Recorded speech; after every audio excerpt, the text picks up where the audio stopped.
नमस्कार मित्रांनो, इन्व्हेस्टॉक्स मराठीमध्ये आपलं स्वागत आहे. मित्रांनो, या व्हिडिओमध्ये मी अशा 7 क्रिटिकल मिस्टेक्सवरती चर्चा करणार आहे.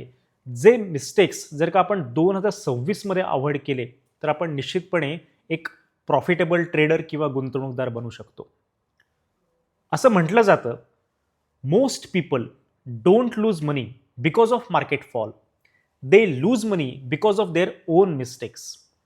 तर मित्रांनो, पहिला मिस्टेक कुठला आहे जो की 2026 मध्ये आपल्याला अवॉइड करायचा आहे. तर आपल्याला कुठल्याही फिन इन्फ्लुएन्सर किंवा कुठल्याही एका बिझनेस न्यूज चॅनलच्या इन्फ्लुएन्स खाली यायचं नाहीये.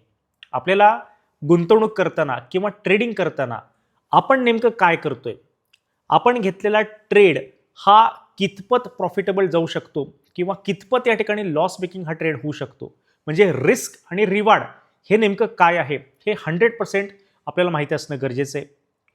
किती क्वांटिटीने काम केलंय पाहिजे हे देखील आपल्याला माहिती असलं पाहिजे. त्याचसोबत या पर्टिक्युलर ट्रेडच्या मागचं नेमकं काय लॉजिक आहे हे देखील आपल्याला क्लिअरली माहिती असणं फार गरजेचं आहे. तर हा पहिला मिस्टेक आहे की कुठल्याही व्यक्तीच्या फिन इन्फ्लुएन्सर्सच्या किंवा न्यूज चॅनलच्या इन्फ्लुएन्समध्ये यायचं नाहीये. दुसरा मिस्टेक असा आहे की आपल्याला फोमो फॅक्टरला बाजूला ठेवायचं आहे. फोमो फॅक्टर हा प्रत्येक ट्रेडरच्या लाईफमधला एक डेंजरस असा थ्रेट आहे. जर का आपण फोमोमध्ये येऊन जर का आपण ट्रेडिंग डिसिजन्स घेत असू तर आपण त्या ठिकाणी इमोशनली ट्रेड करतोय, त्या ठिकाणी आपण कुठल्याही प्रकारचं सिस्टमॅटिकली ट्रेड करत नाहीये हे आपण समजून घेणं फार गरजेचं आहे. आणि त्यासाठीच कधीही ट्रेडिंग करताना आपल्याला एखादी कुठली मुवमेंट दिसती आहे, अचानकच सडनली कोणीतरी येऊन सांगितलं की बाबा हा स्टॉक वरती जाणार आहे किंवा या पर्टिक्युलर इंडेक्समध्ये ऑप्शनमध्ये वगैरे मोमेंटम येणार आहे, तर इमिजिएटली आपण त्या ठिकाणी ॲक्शन घ्यायची नाही आहे. आपण त्याची शहानिशा करायची आहे, खात्री करायची आहे. आणि समजा एखाद्या वेळेस अशी आपल्याला ॲनालाइज करायला वेळ लागतो आणि त्या वेळेमध्ये जर का ती मुवमेंट जर का निघून गेली तर काही फरक पडत नाही. स्टॉक मार्केटमध्ये मुवमेंट्स येत असतात आणि जात असतात, तर आपल्याला कधीही फिअर ऑफ मिसिंग आउट, फोमोमुळं आपल्याला त्या ठिकाणी कुठल्याही प्रकारचे ट्रेडिंगचे डिसिजन्स घ्यायचे नाही आहेत. हा दुसरा मिस्टेक देखील आपल्याला 2026 मध्ये अवॉइड करणं फार गरजेचं आहे. कारण की येणारं वर्ष 2026 हे व्होलेटाईल वर्ष असणार आहे.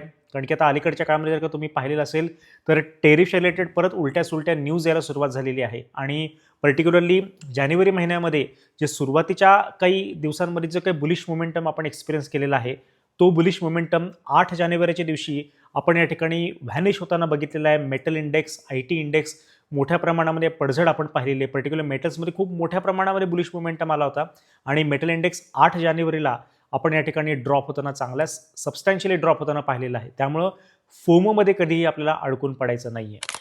तिसरा मिस्टेक असा आहे की आपल्याला या ठिकाणी रिस्क मॅनेजमेंटला कन्सिडर करायचं आहे. त्या रिस्क मॅनेजमेंट कन्सेप्टला अंडर एस्टिमेट करून चालणार नाहीये.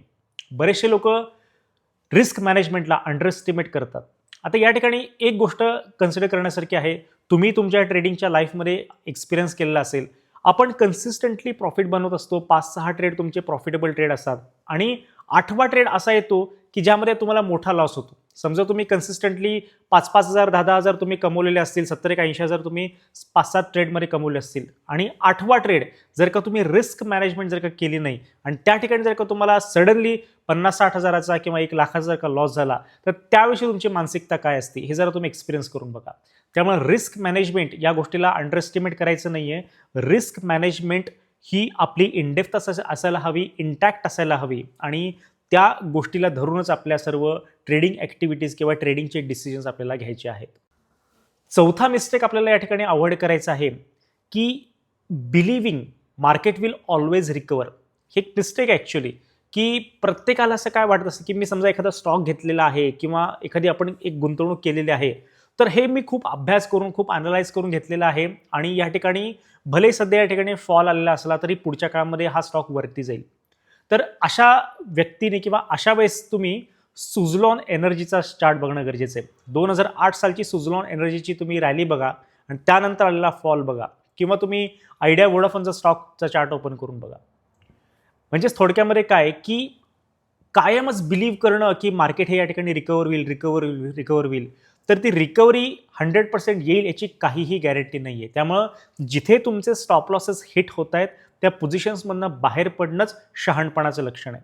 कारण की स्टॉक मार्केटमध्ये तुमचं कॅपिटलच हे मुख्य तुमच्याकडचं असलेलं एक दारुगोळा आहे आपण असं म्हणू शकतो. कारण की स्टॉक मार्केटमध्ये या व्यवसायामध्ये रॉ मटेरियलच पैसा आहे, जे कॅपिटल आहे आपलं, आणि ते प्रोटेक्ट करणं फार गरजेचं आहे. आणि त्यासाठी जो प्रोटेक्ट करतो त्या कॅपिटलला तो असतो तुमचा स्टॉप लॉस. स्टॉप लॉस हा तुमचा मित्र आहे, तुमचा शत्रू नाही आहे.